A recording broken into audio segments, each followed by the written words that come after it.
This video is about the power of pressure groups in the United Kingdom. In this video, we're going to look at two theories of pressure group power, which are pluralism and elitism. That's then going to feed into a wider debate as to whether pressure groups help our democracy or hinder it. And the video will end by looking at an exam-style question and some advice on how to approach it. So, pluralism. You may be able to guess from the name that this theory suggests that there are many different groups that contribute to a political system and each is on an equal footing.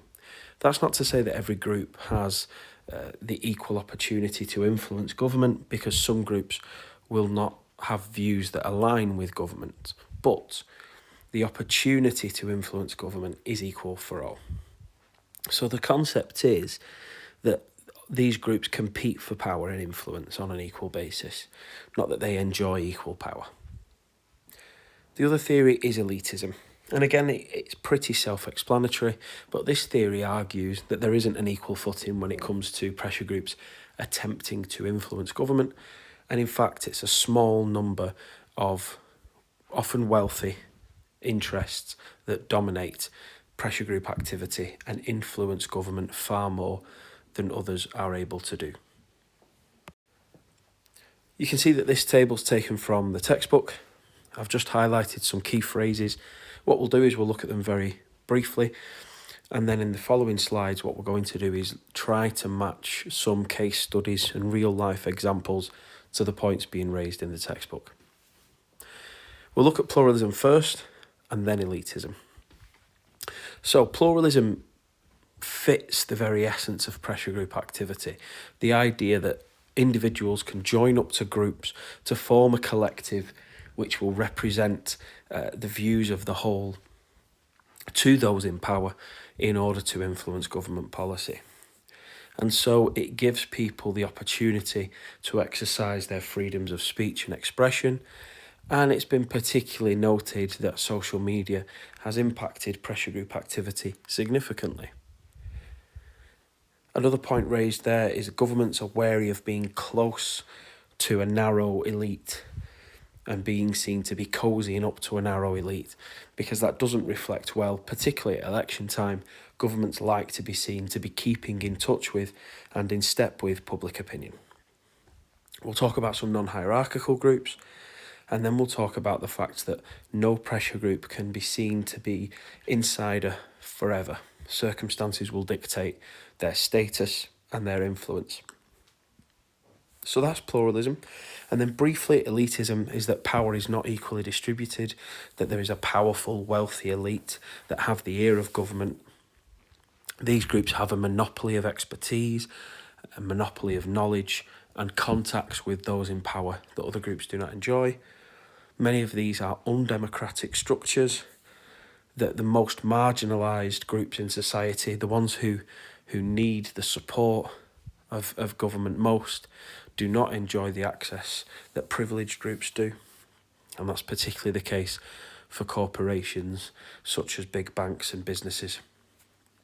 So in the next two slides, you'll see some real world examples to back up those arguments presented in that table. So first, we will talk about this concept that pluralism and free speech and expression is enhanced through pressure group activity, particularly through social media. I want to talk here about Just Stop Oil.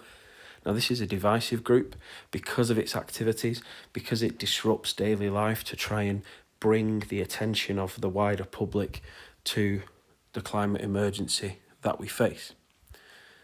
Now, whether you agree or not with the activities of this group and the legality of their actions, we do have to identify that this has offered opportunities for participation.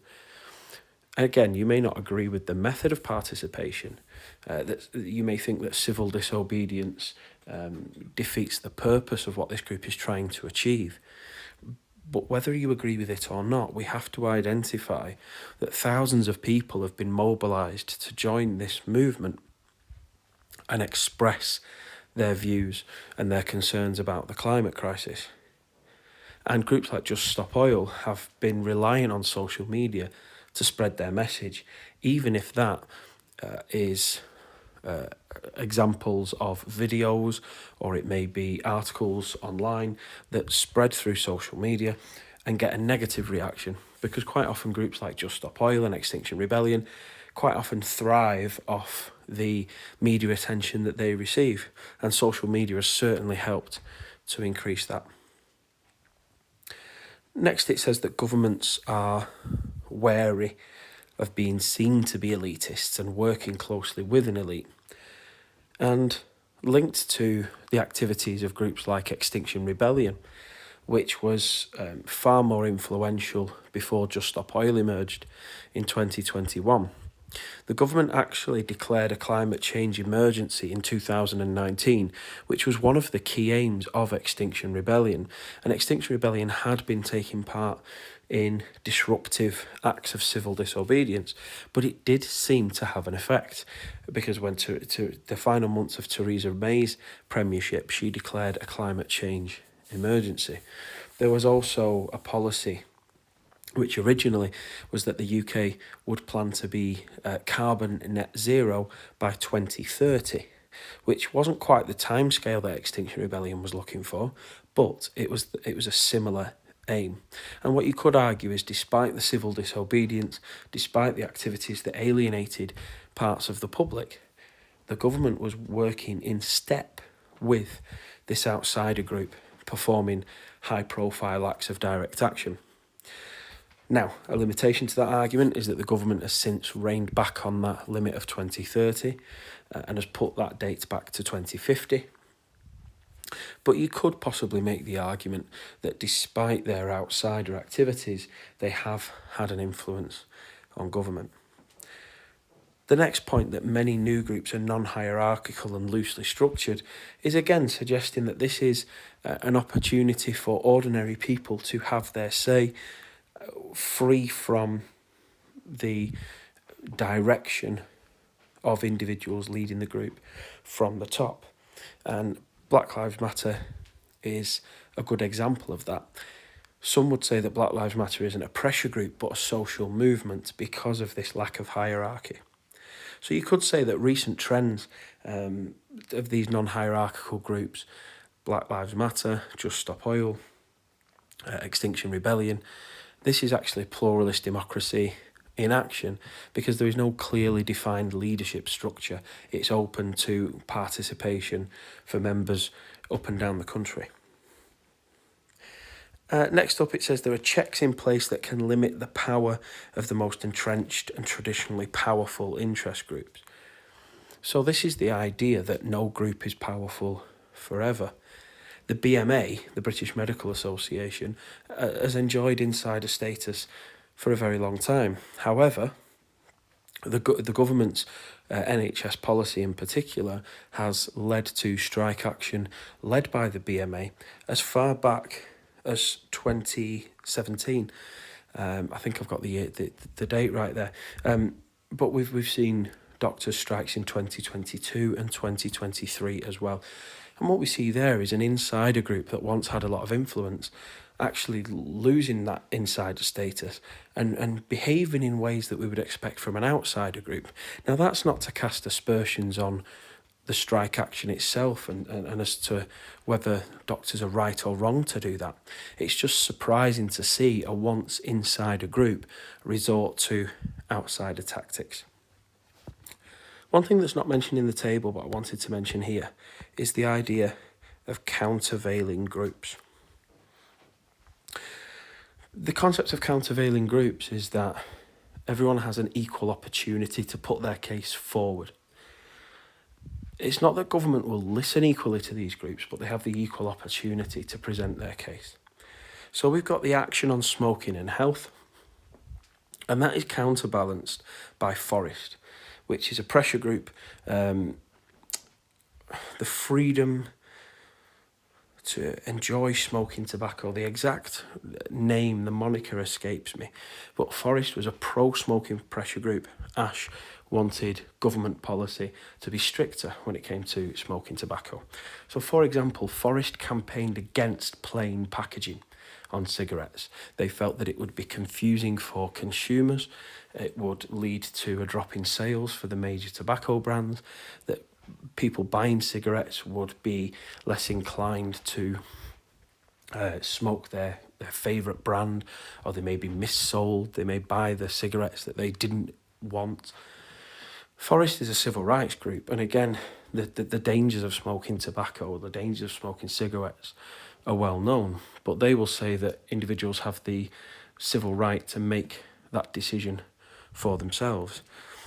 Governments have acted in a way that Ash would be more supportive of. So that the smoking ban that came into effect in the new Labour government, and the fact that just as recently as 2023, Rishi Sunak, Prime Minister, introduced that the legal age limit for smoking cigarettes would rise year on year, in the hope that it would phase out tobacco smoking altogether in the future. So the concept of countervailing groups is that even though government won't listen to them equally, they have an equal opportunity to speak their mind to those in power. Okay, let's talk about elitism now. So, elitism is the idea that power is unequally shared, well-resourced.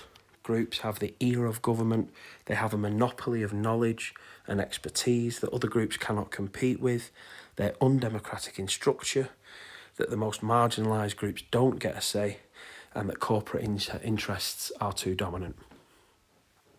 So let's talk about having the ear of government.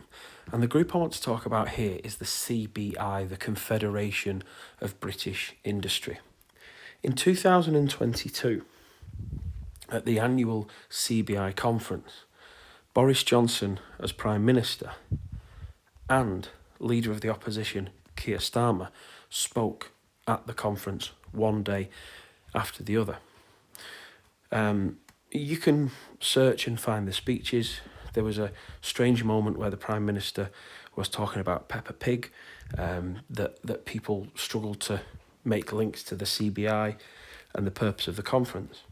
But what's more interesting is the fact that the Confederation of British Industry seems to be able to enjoy insider status no matter who is in government. So at the time of recording this video, we are anxiously awaiting the 2024 general election, and a poll just released today suggests that there will be a Labour landslide victory. The CBI won't be too nervous about that because they've had Sir Keir Starmer speak at their events. Now, in years gone by, would Jeremy Corbyn have been invited to speak? I would almost certainly say not. So when I say that groups will always have insider status, that's possibly an exaggeration. But here, the idea that a leading pressure group can retain its influence from one government to the next, from one party to the next, suggests that elitism is at full strength in this country, where a small group of pressure groups will have consistent influence that others will not have. Speaking of having the ear of government and a monopoly of knowledge and expertise, the National Farmers Union. In 2021, Prime Minister Boris Johnson and the leader of the NFU, Mignette Batters, they met at a farm in Derbyshire, and both the NFU and the government released social media content where they were talking about the future of British farming in the post-Brexit era. Now, Brexit and the change to regulations that no longer apply from the European Union is a big issue for British farmers, and the NFU has enjoyed insider status. And particularly with Boris Johnson, we saw that the NFU was able to lobby the government for appropriate changes to policy. Moving on now to this idea of undemocratic structures and that the most marginalised and poorly resourced people in society dominate. I think I might talk here about the BBA. The BBA, the British Bankers Association, met regularly with government ministers in the wake of the 2008 financial crash to make sure that government policy was as much in the favour of the banking industry as could possibly be so. And critics of that close relationship suggested that the government was acting in the interests of a wealthy elite rather than of ordinary citizens who were facing the consequences of an economic downturn. So we can see here that these smaller groups that don't have the same level of resources, the most marginalised in society, don't have the same voice that groups like the BBA have. It is probably worth noting here that what may be more influential in the modern era is not necessarily the British Bankers Association, but those corporations themselves acting essentially as pressure groups. And you will be learning about other ways to influence government beyond the work of pressure groups later in the course. Okay, so the bigger debate, and this is what the concept of pluralism and elitism feeds into, is whether pressure groups help our democracy or hinder it. If you buy into the concept of pluralism, the idea that different groups have an equal opportunity to share their perspective with government and the government acts accordingly, then you would suggest that pressure groups play a vital role in a healthy, pluralist democracy. If you are more inclined to agree with the elitist theory, you're going to argue that pressure groups actually harm our democracy because governments and those in power are more likely to listen to the vested interests of an elite few rather than the interests of the people whom they're supposed to represent. So we'll look at help and hinder democracy, and I'll give you some real life examples to help you along. So if we're buying into this theory of pluralism, the idea that pressure groups are vital to a healthy democracy, the first thing we want to look at is political participation. We could talk about groups like the Black Lives Matter protest who attracted thousands to their cause. And remember that the Black Lives Matter protest happened during COVID lockdowns. And that goes to show that, again, whether you agree with people breaking the law or not is not necessarily the point here. It's the fact that people were willing to break lockdown rules. They were willing to break the law of the land to protest for rights. That shows how passionately people felt about that movement. And this idea about political participation is important. You will have seen there have been weekly protests in London, in Glasgow, in Belfast, in the major cities of the UK, campaigning on the issue of whether or not there should be a ceasefire in Gaza. In 2003, there was a protest which gathered well over 1 million citizens to try and stop the Iraq war. Now, that was different pressure groups coming together. And what's important to say there is that these groups didn't get what they wanted. The government did not listen to the calls of well over 1 million people. But that isn't necessarily the point. It's not whether government listens, it's whether people have the opportunity to do so. And let's not forget that the right to protest is something that is not guaranteed in many countries around the world. And so that ability to speak your mind within legal boundaries without fear of repression is not something that people enjoy around the world. Next up, pressure groups and representation. It's a particularly interesting one because they can represent the rights or the views of many citizens. I always give the example, the RSPB has well over 1 million members, which is more than the Labour, Conservative and Liberal Democrat parties combined. Now, the RSPB membership isn't particularly active. Many people are in it for apolitical reasons. They join, they support conservation efforts, but they don't necessarily get involved in the research and policy element of it. However, it is a stated fact that the RSPB has far more representation than the Labour, Conservative and Liberal Democrat parties do in terms of party membership. Next up is representation for marginalised groups, and the example I'm going to use there is Shelter. Shelter is the UK's leading charity campaigning against homelessness, and I'll just highlight here. You can see there that the government has vowed to end rough sleeping by 2024. So you could say that Shelter has played some role in impacting government policy, representing the views of a marginalised group in society. However, the one caveat to that is that the government in 2024, led by Rishi Sunak, has at least considered criminalising homelessness. And so, although the pledge to end homelessness is shared with Shelter, the means by which the government wishes to end homelessness, Shelter would very much disagree with.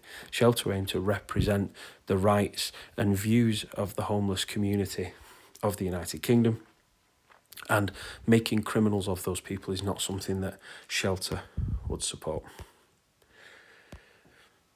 Okay, next up, pressure groups hold government accountable, particularly in between election time. And then internally democratic groups. We could again look at Black Lives Matter, Extinction Rebellion, Just Stop Oil, these so-called holocratic groups that do not have a clear leadership structure. And then finally, helping democracy in terms of public awareness and knowledge and specialism. You could talk there about, first of all, let's take Just Stop Oil, increasing public awareness. Now, again, you might not agree with the disturbance that Just Stop Oil has provided to people's day-to-day lives. However, people are much more aware of their cause and their reason for existence, which is to stop new contracts for drilling oil. Now, that is not something that the government under Rishi Sunak has pledged, and that is why Just Stop Oil's activities haven't stopped.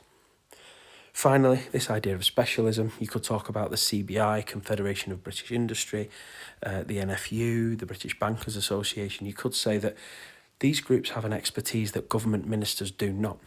Now, we've seen this in recent years more than any other. Cabinet reshuffles can mean that government ministers go from one department to the next.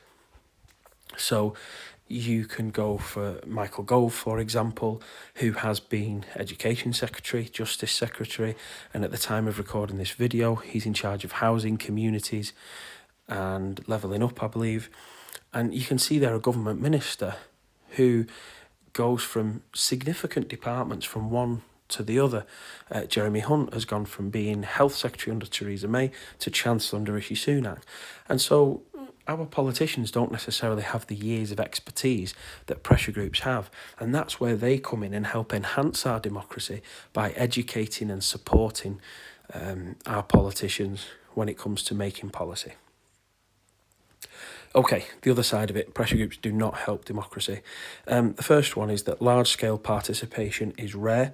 So we gave that example from 21 years ago, 2003, over 1 million people descended upon the capital city to protest against the war in Iraq.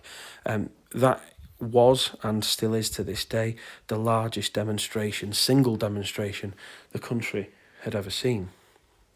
And although you will have seen protests from groups like Black Lives Matter, Extinction Rebellion, Just Stop Oil, or protests calling for a ceasefire in Gaza, that still represents a minority of the population at large. Most people do not ascribe to these groups, they don't join these groups, and even then a lot of the members are what we call passive members or checkbook members. I'll use the RSPB again as an example, 1.2 million members, but many of whom are largely uninvolved in the workings of that pressure group beyond paying their membership fees. Next up, it says that some pressure groups have a small and unrepresentative membership, and it says those that shout loudest are not the best megaphone of the majority. And that's another example for Just Stop Oil, where we have a group here who, in terms of membership, we're not very clear on its actual membership because of its nature of how you can join and get involved in the group. However, you can confidently say that it does not represent the majority opinion of British voters. Now, that's not to say that a majority of British voters don't think that there's a climate crisis or don't think that we need to address the climate crisis.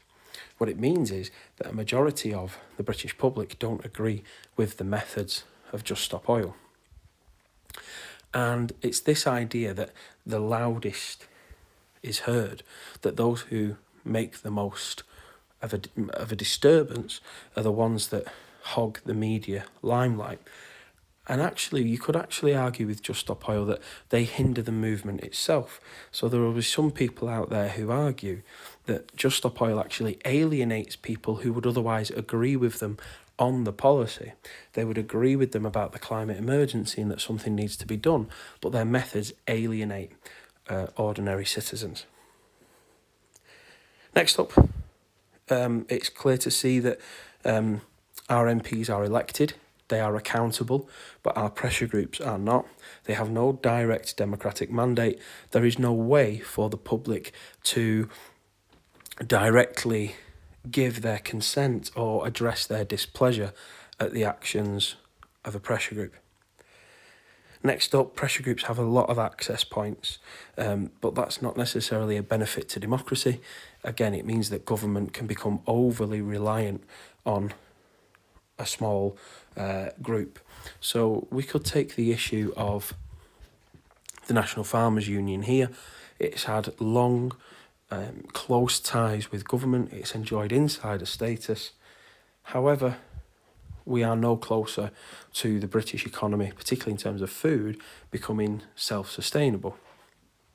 And what we've seen are food shortages in 2022, some of which was caused by external factors. But we can see that government policy hasn't necessarily reflected in better outcomes for the British public. Next up is that some of these groups that are transparent and democratic can be bankrolled by wealthy individuals. And the example I'm going to give, the individual Dale Vince wouldn't necessarily thank me for, but Dale Vince is a millionaire and he invests in green energy companies. He has invested to the Green Party, he's invested to the Labour Party, but he has also invested in Just Stop Oil. Now that caused quite the media attention when that donation was made, particularly because he'd also made a donation to Keir Starmer's Labour Party. And so there were elements of the right-wing press that were pointing out Keir Starmer may well be funded by this organisation. Dale Vince refutes that. He says he will donate to any cause that he feels will aim for a better world. However, what we can see here is on the surface a democratic organisation relying on donations from very wealthy individuals like himself. And that leads us to that final point about hindering democracy, which it says there, that groups only offer their so-called vested interest. So groups like the British Bankers Association were criticised for having an undue influence on the government after the 2008 economic crash. You could also say it about the Confederation of British Industry. Critics of that movement would say that it serves the needs of the employer rather than the employee and may lead to things like lower taxation policy.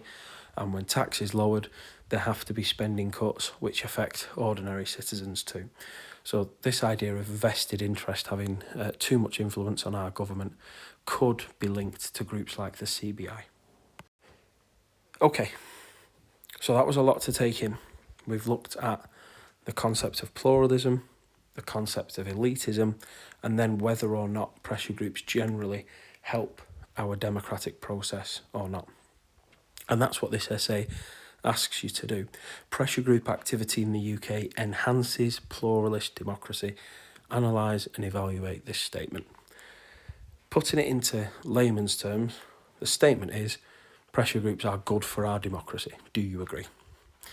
And essentially what it's asking you to do is to look at that help versus hinder argument that we were talking about on the previous slide.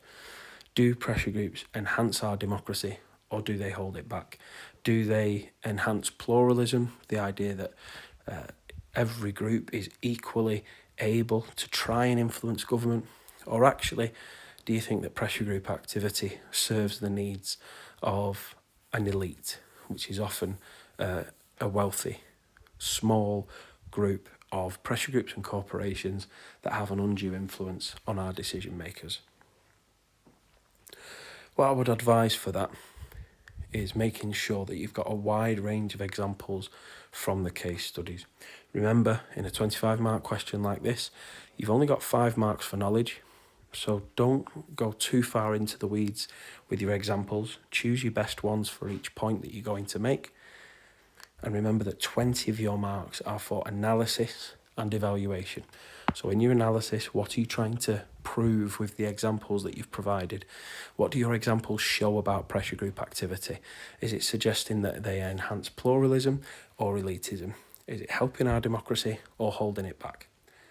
And then finally, your evaluation is when you judge the strength of arguments. How much merit does each argument have? How convinced are you by the arguments that have been presented? So that's the type of essay question that you might expect to get in paper 1 at the end of year 13. It might be a good idea at this stage to pause the video, write down a brief essay plan. You've got that in your files, and that's something you can go back to and attempt as part of your revision.